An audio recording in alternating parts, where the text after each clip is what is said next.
السلام علیکم دوستو، میں ہوں حکیم اسد الرحمان چودھری اور آپ دیکھ رہے ہیں حکیم اسد الرحمان یوٹیوب چینل۔ دوستو، مردانہ طاقت کا ایک اور نسخہ جو مطلب بالکل 1 روپیہ بھی اس پہ نہیں لگتا دوائی کے لحاظ سے۔ ویسے تو 10 روپے آپ کے لگ جائیں گے، کیونکہ یہ نسخہ ایسا ہے جو دوائی استعمال نہیں کرنی ہے، صرف ایک ٹرک ہے، اس کو استعمال کرنا ہے اور انشاءاللہ آپ کا جو ہے نا مرض اگر تو نارمل ہے یا ابتدائیہ ہے تو پھر وہ ختم ہو جائے گا۔ ٹھیک ہے، تو نسخہ یہ ہے کہ آپ نے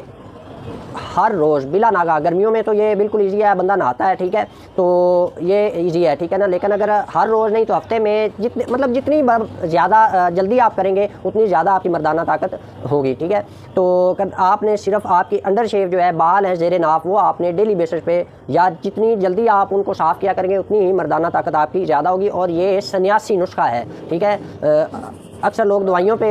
جو ہے نا وہ کرتے ہیں بھروسہ، لیکن کچھ باتیں، کچھ کام ایسے ہوتے ہیں جو کرنے سے آپ کی دوائیوں سے بھی زیادہ برتری وہ لے جاتے ہیں چیزیں۔ تو اس لیے آپ اگر کسی کو نارمل کمزوری ہے، بلکہ اگر دائمی مرض بھی ہے، مطلب بہت پرانی بھی ہے، تو سب سے اول جو ہے نا مطلب طلا بھی ہم استعمال کرواتے ہیں تو کہتے ہیں جی بال صاف کر کے پھر آپ نے کرنا ہے۔ اس سے یہ ہوتا ہے کہ ہم اکثر کہتے ہیں یار نہ ٹرین کرواؤ، گردن موٹی ہوئے گی، ٹھیک ہے۔ پہلوان جو ہوتے ہیں ان کے بال چھوٹے ہیں، ان کے اندر جو ہے نا ایک ٹپیکل پوائنٹ یہی ہوتا ہے کہ بال جو ہوتے ہیں ہمارے وہ خون پیتے ہیں، جس کی وجہ سے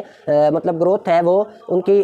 مطلب باقی اعضاء ہیں، گردن وغیرہ یا جسم میں جتنا بالوں کو خون ہونا ہوتا ہے وہ باڈی کو ملتا ہے، تو یہی چیز وہاں پہ ہے، ٹھیک ہے نا۔ اگر آپ بال صاف کریں گے تو آپ کے عضو کی طرف خون جو ہے وہ زیادہ جائے گا اور آپ کو صحت حاصل ہوگی۔ تو آپ ایسا کام کریں، اس کو کریں، اور جو 30 سال سے کم ہے وہ تو طلا یا ایسی چیزیں اگر تو وہ غلط کاریاں کی ہیں وہ تو ایک الگ بات ہے، لیکن اگر وہ کہتے ہیں جی ہماری کمزوری ہے، تو سب سے پہلے یہ کہ منی کی کمزوری ہوتی ہے، وہ منی اپنی پوری کریں، اس کی ویڈیو میں نے اپلوڈ کی ہوئی ہے، ٹھیک ہے۔ اس کے ساتھ یہ ٹرک استعمال کریں، اگر مطلب وہ مشتزنی نہیں کی یا کچھ بھی ایسا ویسا کام غلط نہیں کیا ہوا تو ویسے نفس کمزور ہے تو نمبر 1 منی پوری کریں، اور دوسری بات یہ کریں، اور انشاءاللہ آپ کا یہ مسئلہ حل ہو جائے گا۔ امید کرتا ہوں آپ کو ویڈیو پسند آئی ہوگی۔ براہ کرم چینل کو سبسکرائب کریں، لائک کریں اور شیئر کیا کریں دوستوں کے ساتھ تاکہ سب کا فائدہ ہو۔ اللہ حافظ۔